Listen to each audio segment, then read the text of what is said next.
Your coat is cheap, honey, Lauren added, a sly smile on her face as she leaned closer.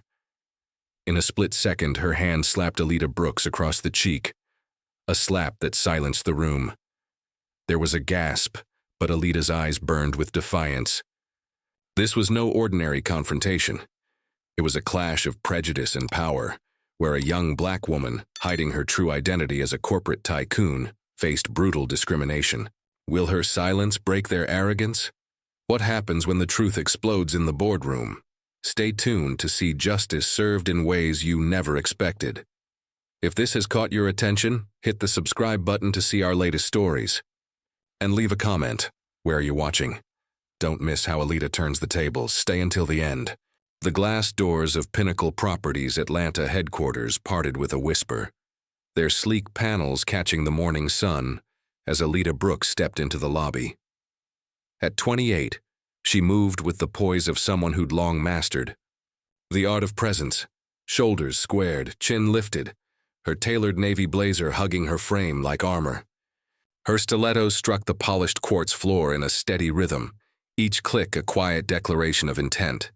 In her left hand, a leather portfolio swung lightly, its edges worn from years of carrying plans that reshaped empires. Alita was no stranger to rooms like this, marble-clad cathedrals of wealth, where power hummed in the air like static. But today, she wasn't here to be seen. She was here to observe, to peel back the glossy veneer of Pinnacle's southeastern hub and expose the cracks beneath. She was a senior overseer from the company's global headquarters, sent to audit a branch teetering on the edge of collapse. The $15 million luxury development project, Pinnacle's boldest venture yet, hinged on this office's performance. Alita's task was clear: assess operations, identify inefficiencies, and root out the cultural rot that threatened to derail it all. But she'd chosen anonymity for this visit, her title undisclosed to the branch's staff. No memos had been sent, no fanfare prepared. She wanted truth, not performance, and she knew the only way to find it was to walk in as a stranger. The lobby gleamed with calculated opulence. Towering columns of black granite flanked the space, their surfaces reflecting slivers of sunlight that danced across the floor.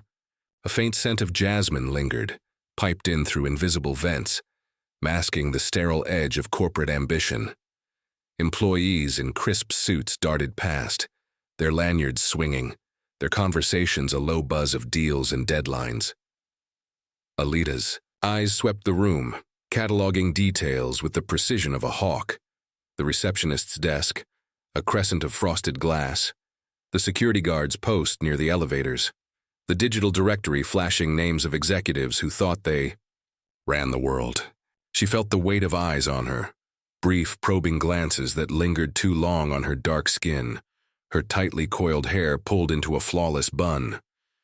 She was used to it, the silent appraisals that came before the assumptions. But familiarity didn't dull the sting. At the reception desk, Claire Thompson sat perched like a gatekeeper, her manicured nails clicking against a keyboard. Her blonde hair was swept into a chignon, her lips painted a shade of coral that matched the company's branding. She didn't look up as Alita approached, her eyes fixed on the monitor as if it held the secrets of the universe. Alita stopped, her shadow falling across the desk, and offered a measured smile. "Good morning," she said, her voice clear but warm. "Alita Brooks. I'm here for operational oversight, 10 a.m., with the branch manager." Claire's fingers paused, her gaze flicking upward for the briefest moment. Her eyes, hazel sharp, scanned Alita's face, then dropped to her blazer, her portfolio, her hands. The pause was deliberate, a silent question mark. "Name and purpose?" she asked, her tone flat, as if Alita hadn't just spoken. A pen tapped against the desk, its rhythm impatient. Alita's smile didn't waver, though her grip on the portfolio tightened slightly. "Alita Brooks," she repeated, slower this time. "Operational oversight. I'm in the system." Claire's brow arched, a flicker of skepticism crossing her face. She leaned forward, typing with exaggerated slowness, the glow of the screen reflecting in her glasses. "Let's see," she murmured, her voice laced with something that wasn't quite disbelief but close. The seconds stretched, heavy with intent. "Huh. You're in here," she said finally, her tone suggesting surprise, as if Alita's presence in the corporate database was a clerical error. "From headquarters?" The question hung in the air, sharp and pointed. "Yes," Alita replied evenly. "Headquarters." Claire leaned back, her lips pursing as if tasting something sour. "Right," she said, her fingers resuming their tapping. "Employee ID checks out, but we don't usually get unannounced visits from HQ." Her eyes flicked over Alita again, lingering on her skin, her hair, as if searching for a reason to doubt. "You'll need to sign in." Alita slid her ID across the desk, her movements deliberate. As Claire processed it, a figure emerged from the corner of the lobby, a security guard, his boots heavy against the quartz. His badge read Todd Grayson, and his buzz cut and broad shoulders gave him the look of a man who wielded authority like a club. He stopped a few feet away, his hand resting on the radio clipped to his belt. "Problem here?" he asked, his voice low, his eyes fixed on Alita. Claire glanced at him, a smirk tugging at her lips. "No problem," she said, handing Alita's ID back. "She's from HQ, apparently, here for oversight." The word dripped with insinuation, as if Alita's purpose was a joke they both understood. Todd's gaze swept over Alita, from her stilettos to her portfolio. "HQ?" he echoed, his tone slow, deliberate. "You got clearance for the executive floor? Protocol says we need a memo for corporate walk-ins." His hand stayed on the radio, a subtle threat cloaked in procedure. Alita met his eyes, her expression unreadable. "My clearance is in the system," she said, her voice calm but edged with steel. "Your colleague just confirmed it. I'm expected upstairs." Todd hesitated, his jaw tightening. He glanced at Claire, who shrugged, her smirk widening. "Fine," he said at last, stepping aside. "But next time, follow protocol. Makes it easier for everyone." His tone suggested he wasn't convinced, that Alita's presence was a glitch to be monitored. Alita nodded once, tucking her ID into her portfolio. She turned toward the elevators, her heels resuming their steady cadence. Behind her, Claire's voice carried just far enough to reach her ears. "HQ, my foot," she muttered to Todd. "Probably some diversity hire they sent to check boxes." Todd's chuckle was low, guttural, a sound that clung to the air like smoke. Alita's fingers tightened around the portfolio's handle, but her face remained a mask of composure. The elevator doors slid open with a soft ding, and she stepped inside, the lobby's gleam fading behind her. As the doors closed, she let out a slow breath, her eyes fixed on the rising floor numbers. She'd been here before. Not this building, but this moment. The sidelong glances, the whispered doubts, the assumptions that her skin made her less.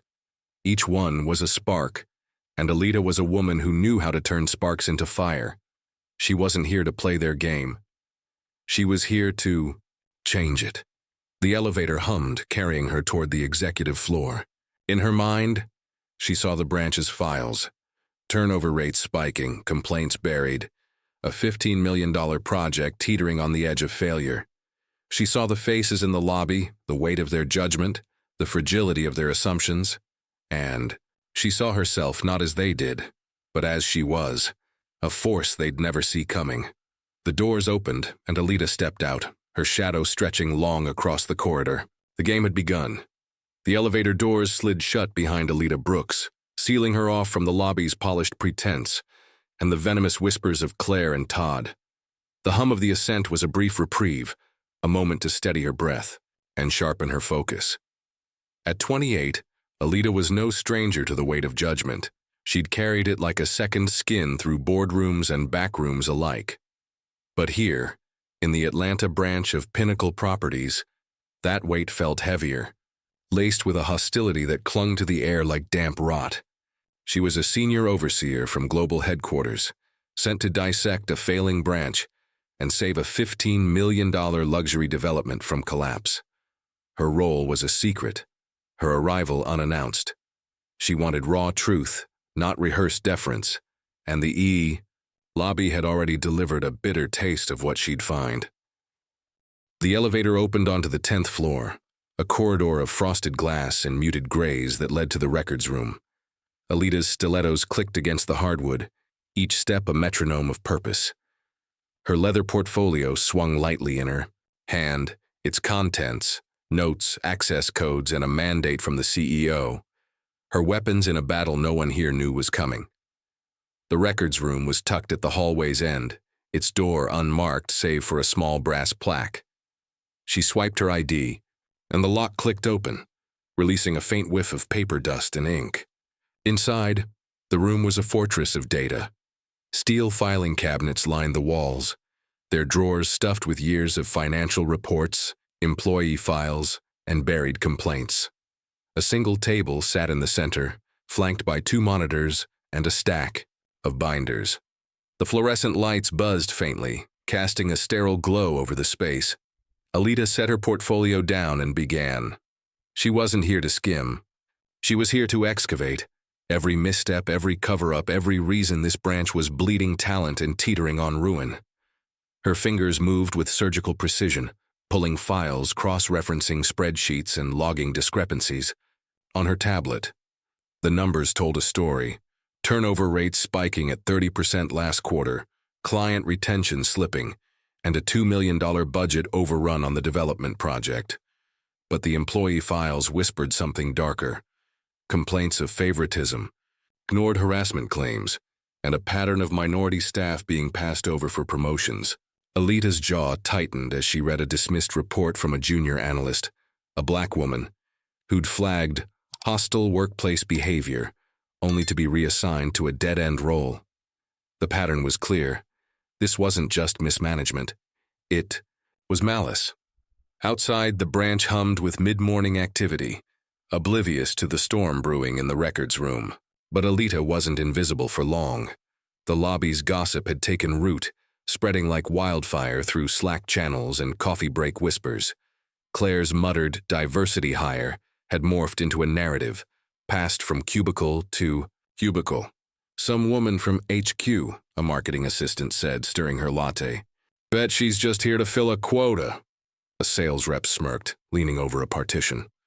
Oversight, please. She's probably auditing the copier toner. Laughter followed, sharp and careless, as if Alita's existence was a punchline. In the security office, Todd Grayson leaned back in his chair, his boots propped on a desk cluttered with monitors. Checked her ID myself, he told a colleague, his voice low but smug. She's in the system, but no memo, no heads up. You tell me that's not fishy. His colleague, a younger guard named Mike, shrugged. Maybe she's legit, Toddy snorted, his eyes narrowing. Legit in that blazer? Looked like she borrowed it from her mom's closet.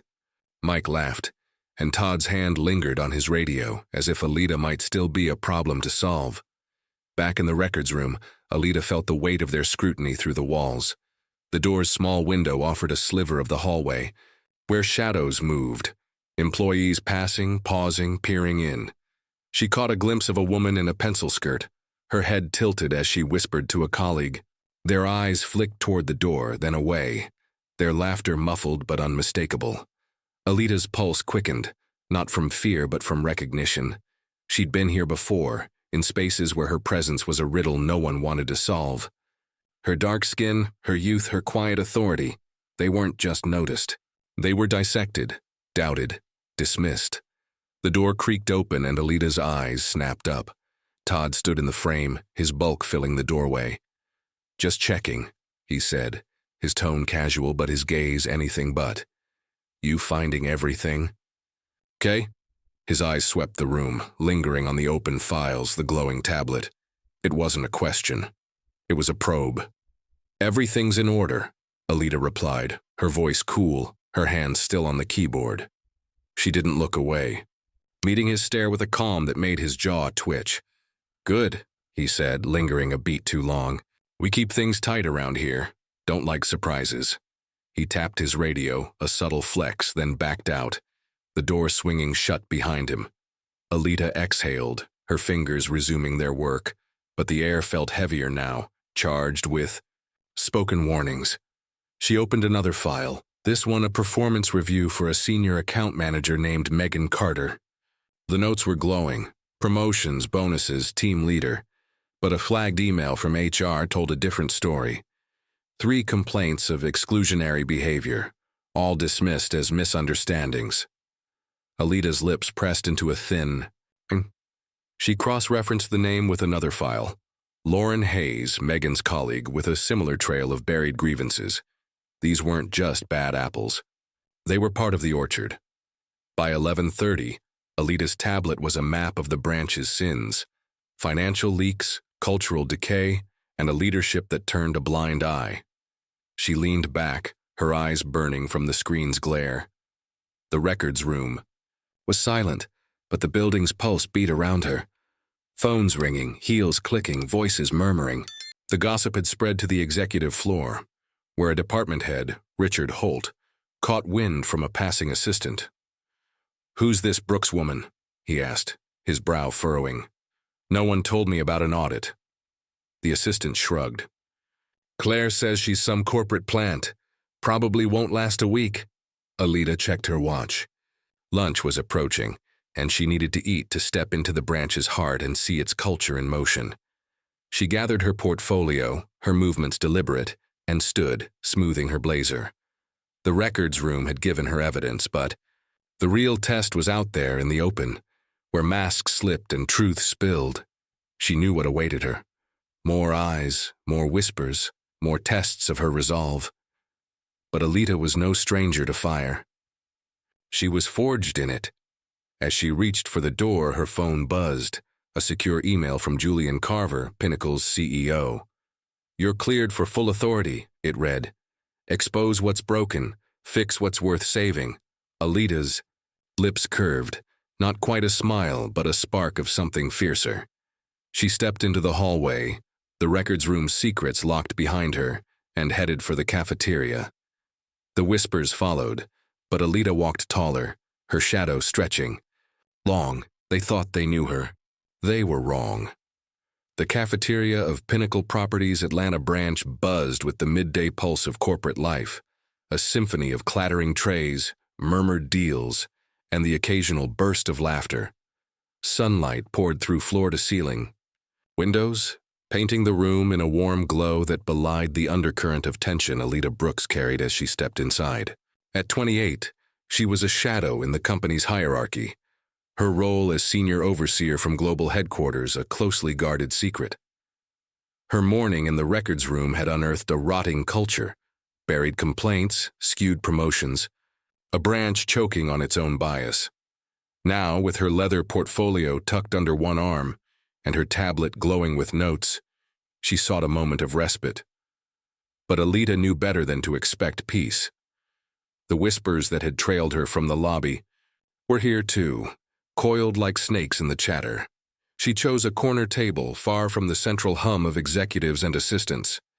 Her lunch, a modest salad of arugula and grilled chicken, sat untouched as she opened her tablet, her eyes scanning a spreadsheet of turnover rates. Her navy blazer hung neatly over the chair, her coiled hair catching flecks of sunlight. To the untrained eye, she was just another employee, perhaps a mid-level analyst grinding through data. But Alita was a predator in waiting, her silence a trap for the careless. The cafeteria's noise washed over her, forks scraping plates, phones buzzing, voices rising in self-important cadence. She felt the weight of glances, quick and cutting from tables nearby. A sales rep nudged his colleague, nodding toward her. A marketing assistant whispered behind a manicured hand. Alita ignored them, her pen moving across a notepad, but her senses were razor-sharp, attuned to the room's shifting currents. Then came the laughter, sharp, deliberate, slicing through the din. Alita's eyes flicked up, catching 2 women weaving through the tables toward her. Megan Carter and Lauren Hayes, senior account managers, moved with the swagger of those who believed the room belonged to them. Their designer skirts and silk blouses screamed privilege, their name tags glinting like badges of authority. Megan's blonde hair swung as she led the charge, her lips curled in a smirk. Lauren, brunette and wiry, followed, her eyes glinting with malice. Alita recognized their names from the records. Complaints of bullying, dismissed by HR, their careers cushioned by connections. The air thickened as they stopped at her table, their presence a storm cloud blotting out the sun. "Well, well," Megan said, her voice loud enough to draw eyes. She set her tray down uninvited, the clatter jarring. "You're the HQ girl, right? What's your deal, auditing the coffee machine?" Her tone was honeyed venom, her smile a blade. Lauren leaned against a chair, arms crossed. "Or maybe the janitor's closet," she added, her laugh a brittle crack. "They send people like you to make it look inclusive, don't they?" The word "you" landed like a slap, heavy with implication. Alita didn't look up. Her fingers tapped her tablet, her face a mask of indifference. She'd played this game before, baited by those who mistook her silence for weakness. Her pulse quickened, but her exterior was stone. The cafeteria's hum softened, tables nearby falling quiet, sensing a spectacle. Megan's smirk faltered. At Alita's disregard, her eyes narrowing. "Oh, so you're too good to talk?" she snapped, leaning closer. "What? Think you can waltz in here, sit at our tables, and act like you belong?" Still, Alita said nothing. She sipped her water, the glass cool against her lips, her eyes flicking briefly to the women before returning to her screen. The dismissal was deliberate, a spark tossed into dry grass. Lauren's face flushed, her voice rising. "Ignoring us? That's rude," she hissed. "Guess manners aren't your thing, huh?" Her words dripped with contempt, the room's attention now fully on them. Megan slammed her hand on the table, rattling Alita's tray. "Say something," she demanded, her voice a whip. "Or are you just here to play victim?" The word hung in the air, ugly and raw. Whispers rippled through the crowd, some shocked, others amused. A few employees stood, hovering, unsure whether to intervene. Alita's pen paused, her eyes lifting at last. Her gaze was a blade, cool and unyielding, cutting through their bravado. "I'm here to work," she said, her voice low, steady, each word a pebble dropped into still water. "You should try it sometime." The cafeteria stilled, the air electric. Megan's face reddened, her mouth opening to retort, but Lauren moved first. In a flash of reckless fury, she lunged across the table and slapped Alita's cheek, a sharp, deliberate crack that echoed like a gunshot. Gasps erupted, chairs scraping as employees leaned forward. Alita's head turned slightly from the impact, her coiled hair swaying, but she didn't flinch. She didn't cry out. Slowly she turned back, her eyes locking onto Lauren's. The eyes. Fire in her gaze was a quiet inferno, unyielding, unbreakable. The room seemed to shrink, the weight of her presence suffocating. "You're going to regret that," Alita said softly, her voice a velvet blade, serene yet searing. The words weren't a threat, they were a promise carved in stone. Megan laughed, a nervous bark trying to reclaim control. "Regret?" she scoffed, glancing at Lauren for support. "We're senior managers. Who are you supposed to be?" Her voice wavered, betraying a crack in her confidence. Lauren smirked, emboldened, but her hands trembled slightly, betraying her bravado. Alita didn't answer. She closed her tablet with a deliberate snap, gathered her portfolio, and stood. Her movements were precise, unhurried, as if the slap had been a mere inconvenience. The red mark on her cheek glowed faintly under the sunlight, a silent accusation. She smoothed her blazer, her eyes sweeping the room, not at Megan or Lauren, but at the onlookers, their faces a mix of shock, guilt, and curiosity. They'd done nothing, said nothing, their silence as damning as the act itself. Alita's heels clicked as she walked toward the exit, each step a drumbeat of resolve. The cafeteria remained frozen, the weight of her departure heavier than her presence. Behind her, Megan muttered to Lauren, "She's nobody. Let her run." Their laughter was hollow, a desperate grab for dominance, but the room's energy had shifted. A junior analyst at a nearby table lowered her eyes, ashamed of her inaction. A facilities worker whispered to his friend, "That wasn't right." The seeds of doubt were planted, though none knew the storm Alita was about to unleash. As the door swung shut, Alita paused in the hallway, her fingers brushing the mark on her cheek. She didn't feel pain, only clarity. The records room had given her evidence, but this moment had given her fire. She pulled out her phone, her thumb hovering over a draft email to Julian Carver, Pinnacle's CEO. The cafeteria's security cameras had caught everything. She'd confirm it soon. For now, she walked on, her shadow stretching long. They thought they'd humiliated her. They were wrong. Alita Brooks was coming for their world. The cafeteria doors swung shut behind Alita Brooks, muffling the fading laughter of Megan Carter and Lauren Hayes. The hallway stretched before her, a sterile expanse of frosted glass and polished hardwood, but its quiet offered no solace. The sting on her cheek, where Lauren's hand had struck, pulsed faintly, a reminder of the raw hostility she'd just faced. At 28, Alita was no stranger to such moments, but this one burned deeper, not for the pain, but for its brazenness. The slap wasn't just an attack. It was a declaration of a culture so rotten it thrived in broad daylight. As a senior overseer from Pinnacle Properties' global headquarters, Alita had come to audit a failing branch and save a $15 million luxury development. Her identity was a secret, her authority a hidden blade. Now that blade was sharpening. She walked with measured steps, her stilettos clicking like a metronome, her leather portfolio clutched tightly under one arm. Her navy blazer, pristine despite the morning's slights, hung like a shield. The hallway's fluorescent lights cast her shadow long and sharp, a silent promise of what was to come. Alita's face was a mask of composure, but beneath it, her mind raced. The cafeteria had been a stage, and Megan and Lauren had played their parts with reckless arrogance. They thought they'd won, that their titles and sneers had put her in her place.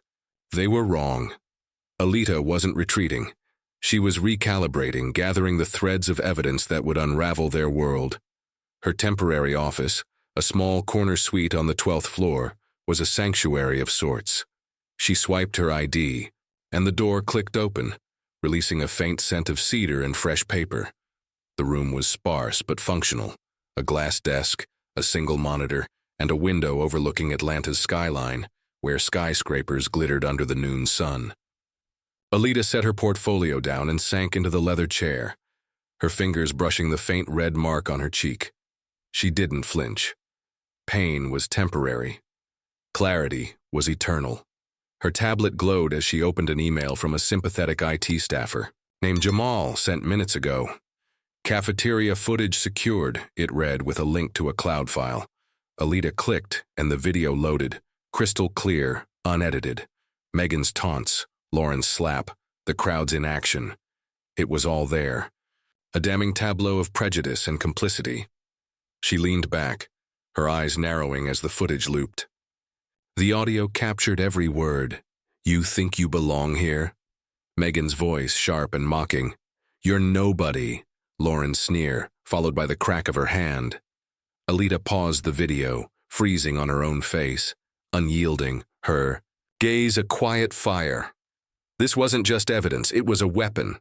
She drafted an email to Julian Carver, Pinnacle's global CEO, attaching the footage. "This is the culture here," she wrote. "I'll address it at the 3 p.m. meeting, requesting full authority to enforce accountability." Her thumb hovered over the send button, then pressed. The email vanished into the ether, a missile launched. Julian's reply came within minutes. "You have my full support.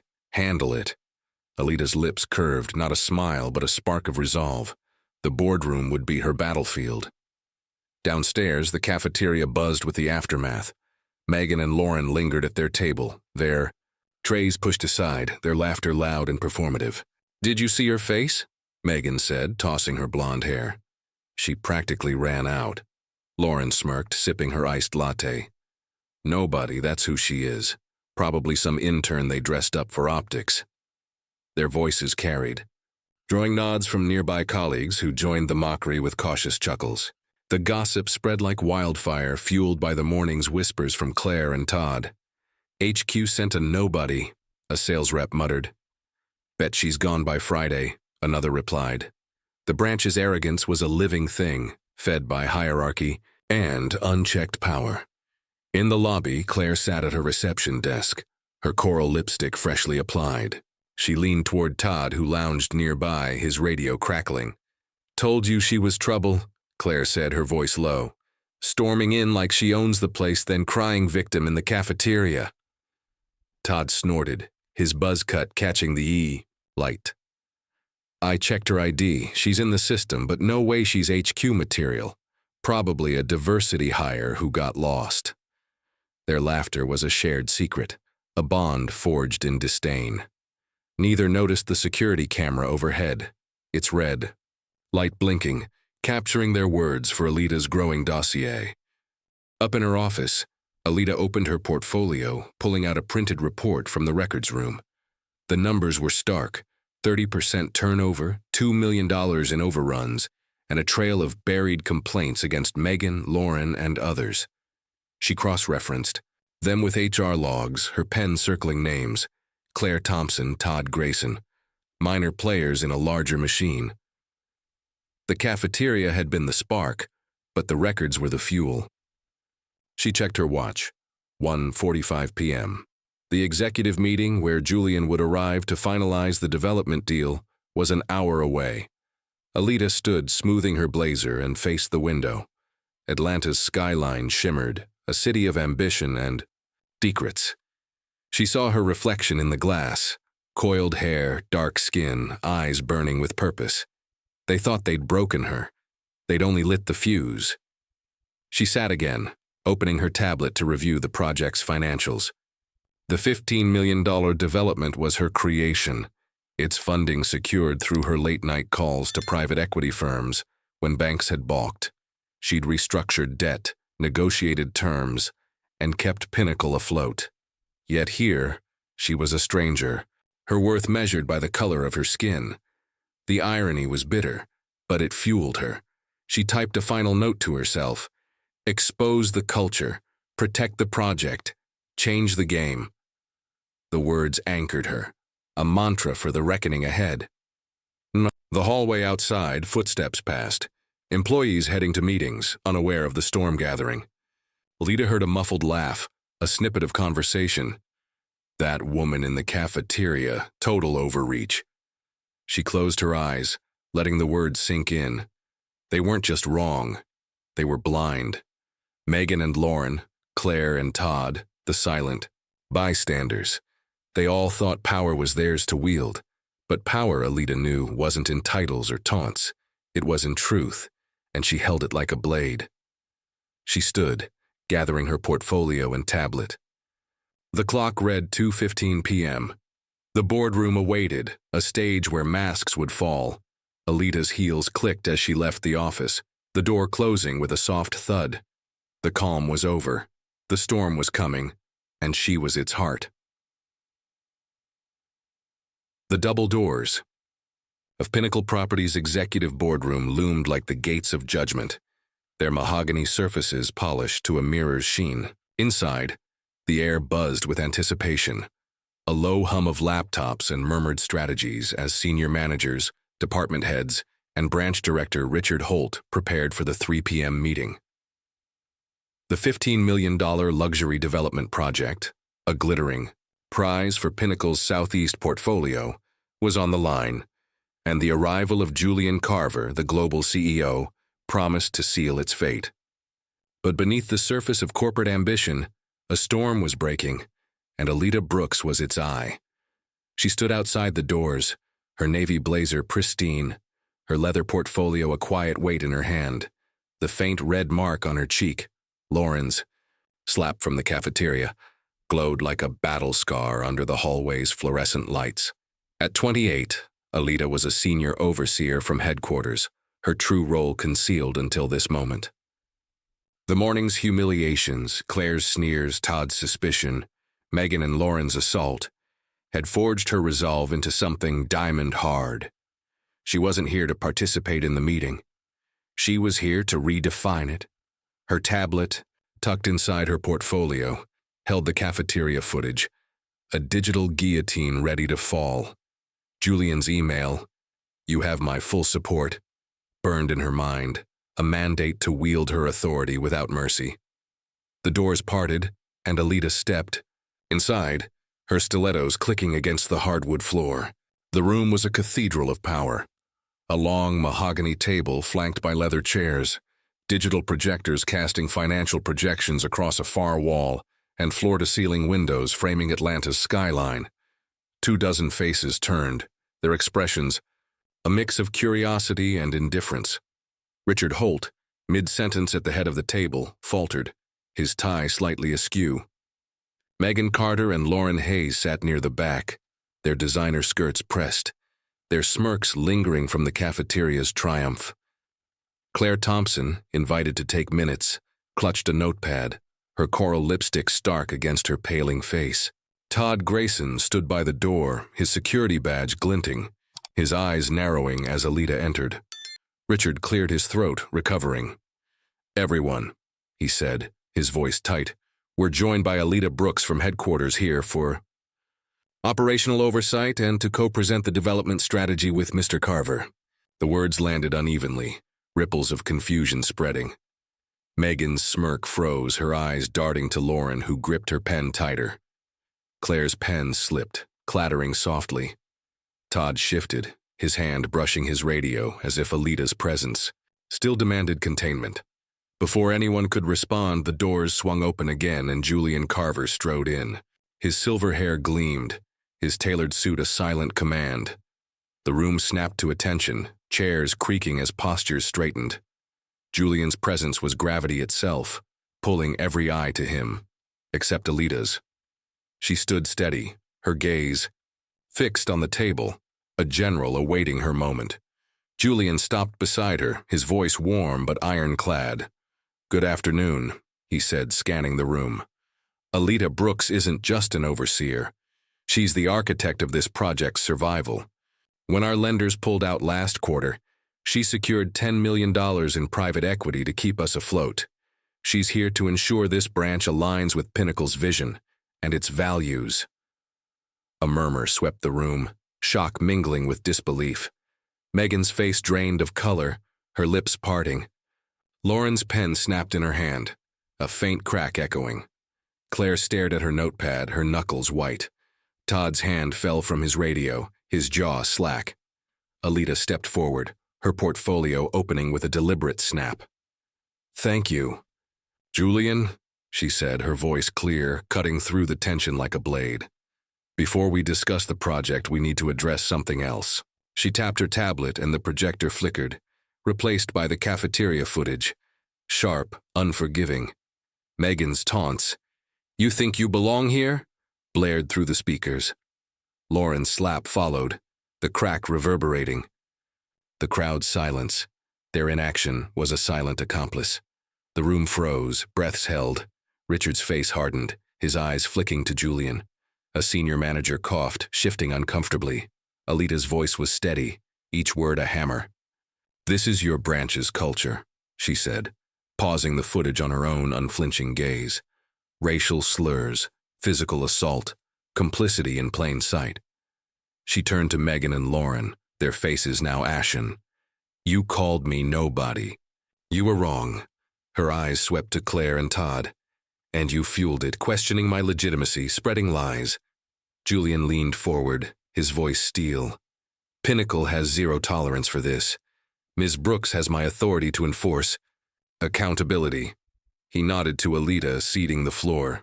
Alita opened her portfolio, pulling out printed HR records. "Megan Carter and Lauren Hayes," she said, her tone clinical. "Your files show repeated complaints of bullying buried by HR. Today, you escalated to assault." She slid the records across the table, their rustle deafening in the silence. "Claire Thompson, receptionist. Todd Grayson, security.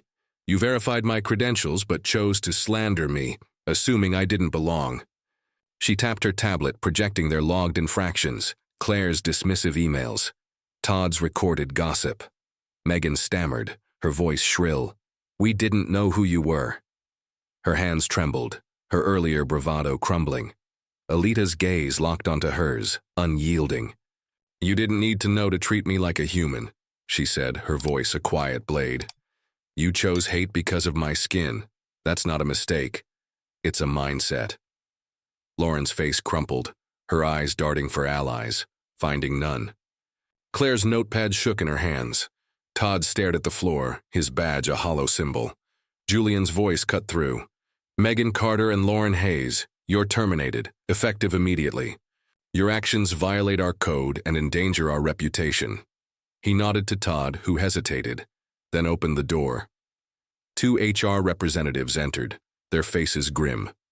Megan's protests, "This is unfair," faded as they were escorted out, their heels dragging down the hall. Alita turned to Claire and Todd.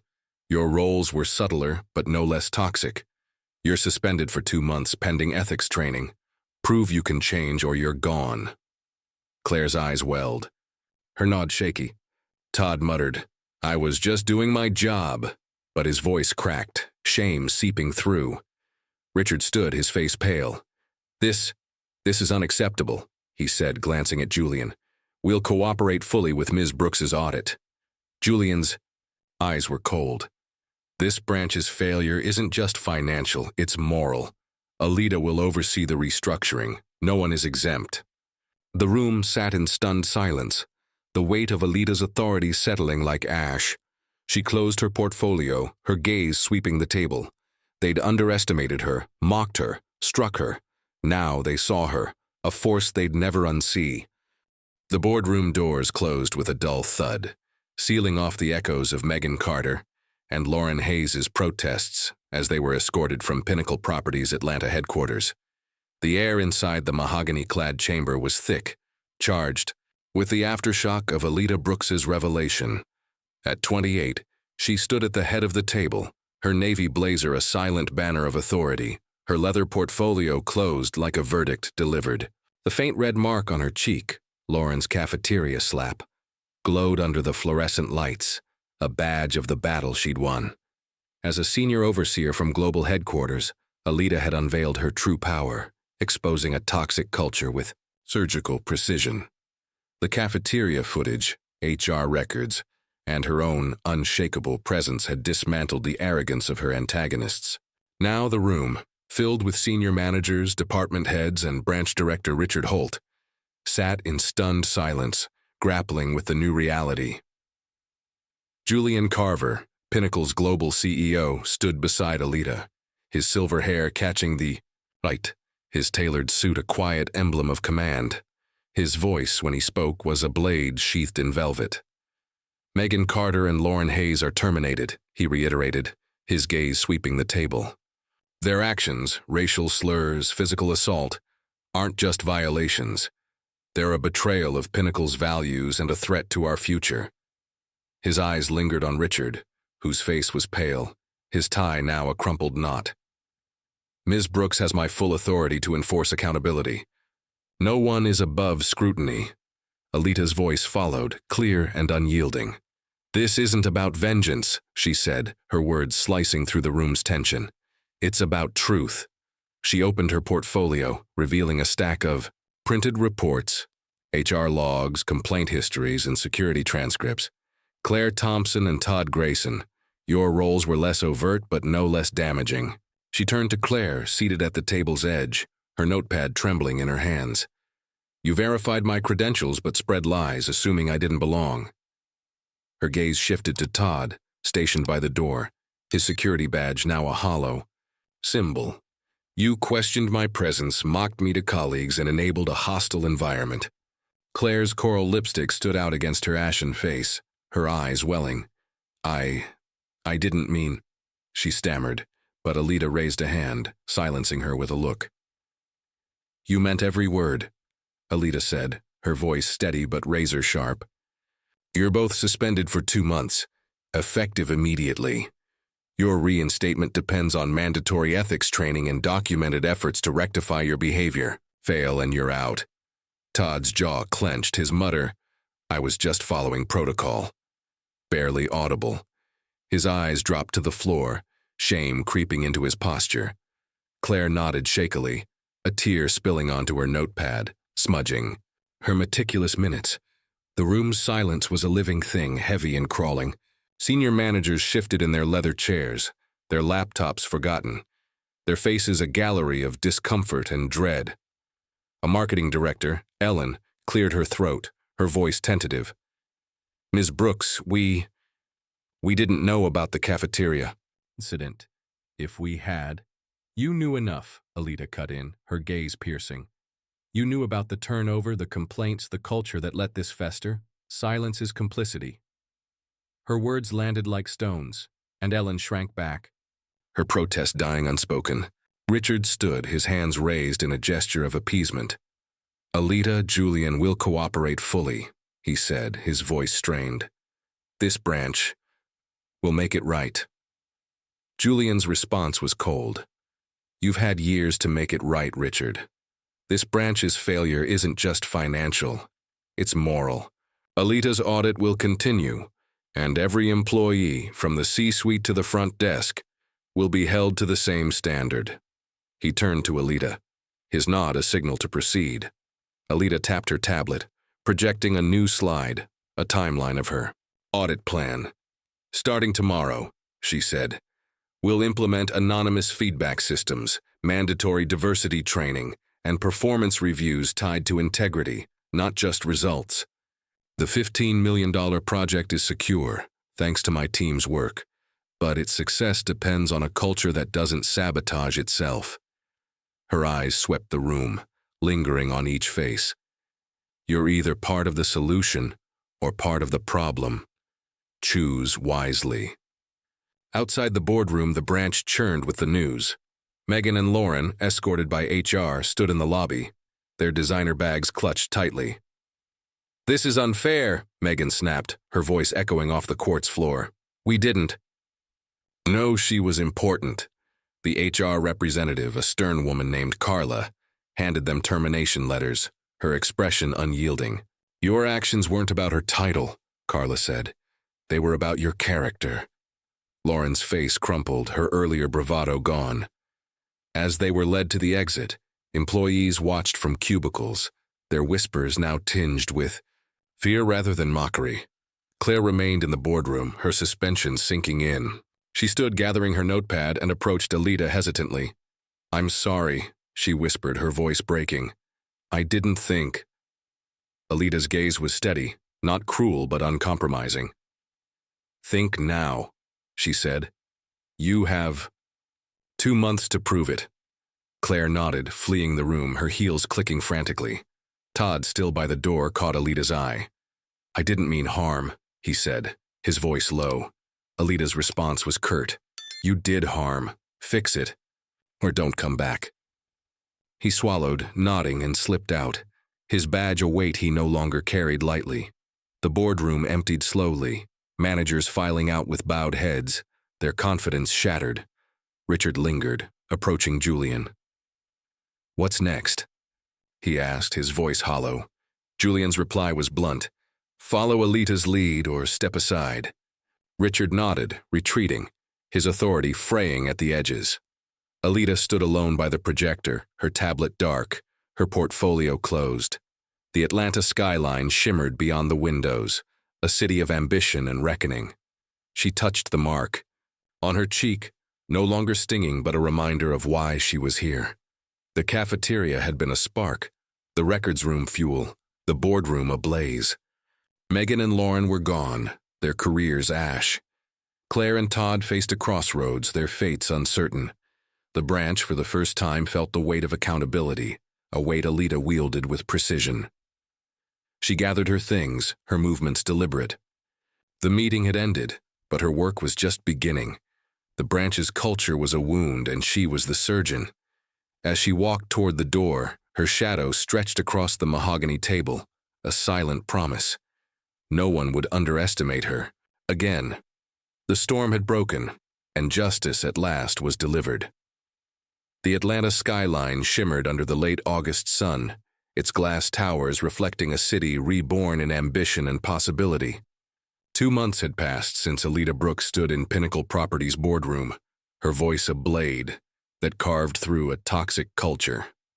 At 28, she had entered the branch as a shadow, her role as senior overseer from global headquarters, a secret that unraveled with devastating precision. The cafeteria slap, the buried complaints, the arrogance of Megan Carter and Lauren Hayes, all had been exposed, their consequences swift and unshakable. Now, as Alita stood in her temporary office on the 12th floor, her navy blazer draped over a chair, she surveyed a branch transformed not by force, but by truth.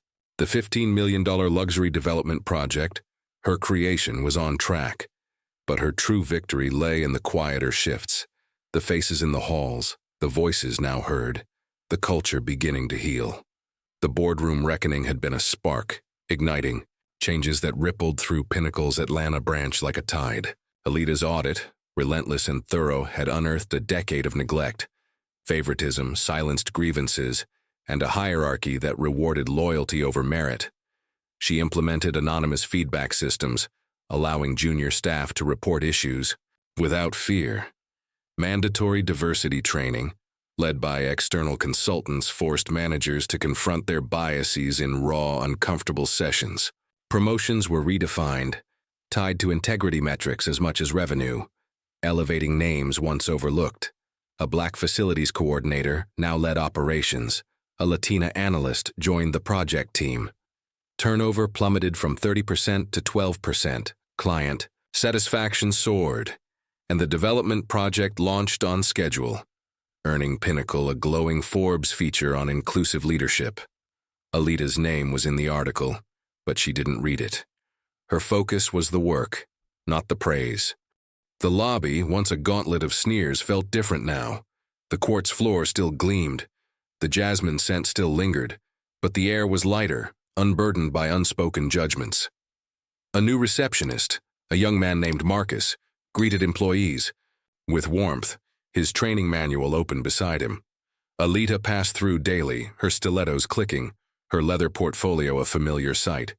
Staff nodded respectfully, some offering shy smiles, others whispering her name with awe.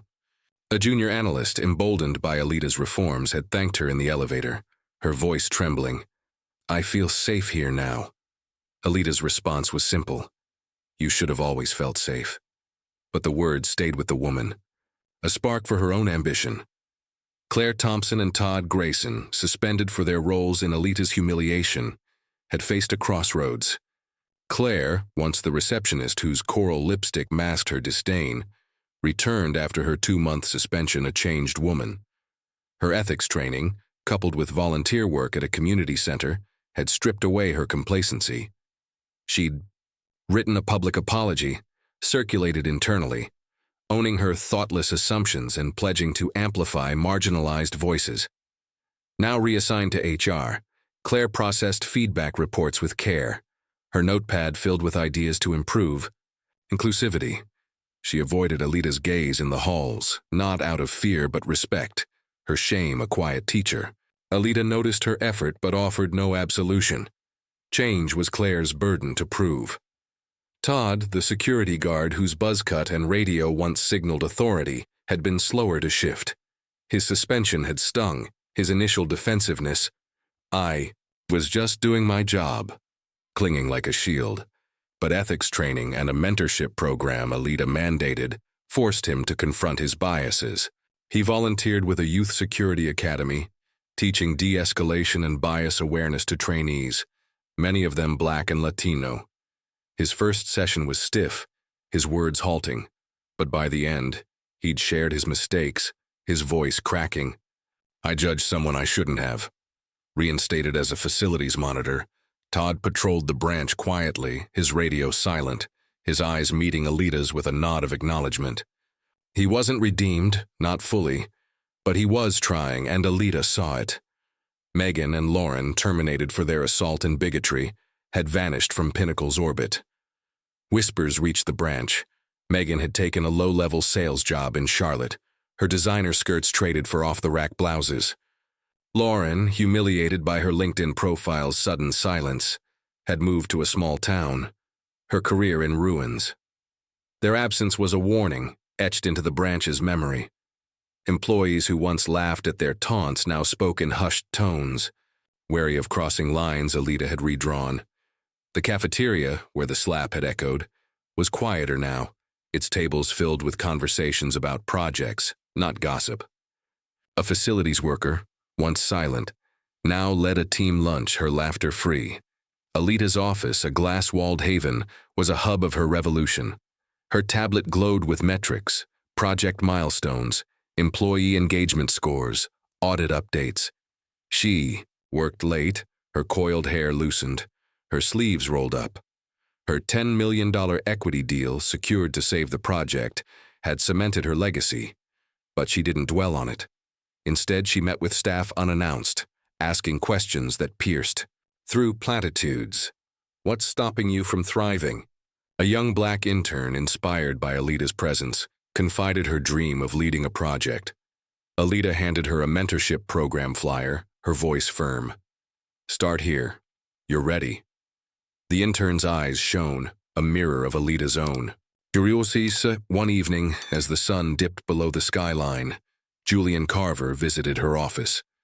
His silver hair caught the golden light, his presence a rare intrusion. You didn't just save the project, he said, leaning against the doorframe.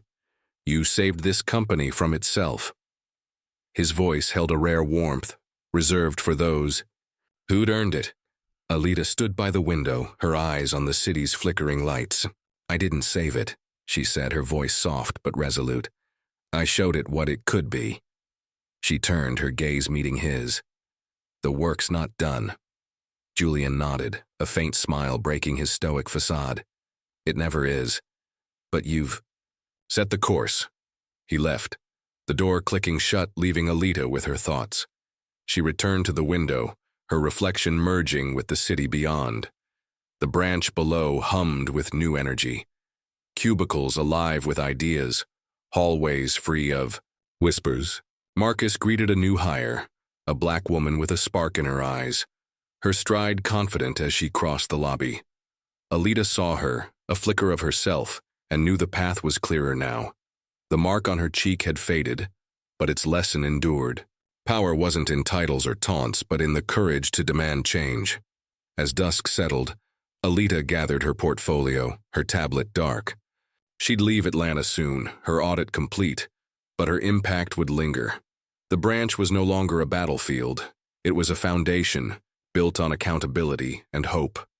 She stepped into the hallway, her heels echoing, her shadow stretching long. The new dawn had broken, and Alita Brooks was its light. Thank you for joining us on Alita's journey, a story of courage, justice, and transformation that we hope left you inspired. What moment hit you hardest?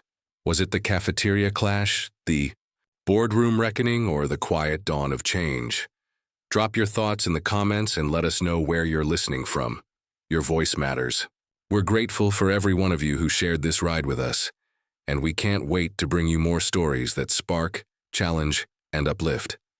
Subscribe to stay tuned for what's next, and until then, keep standing tall like Alita. See you soon.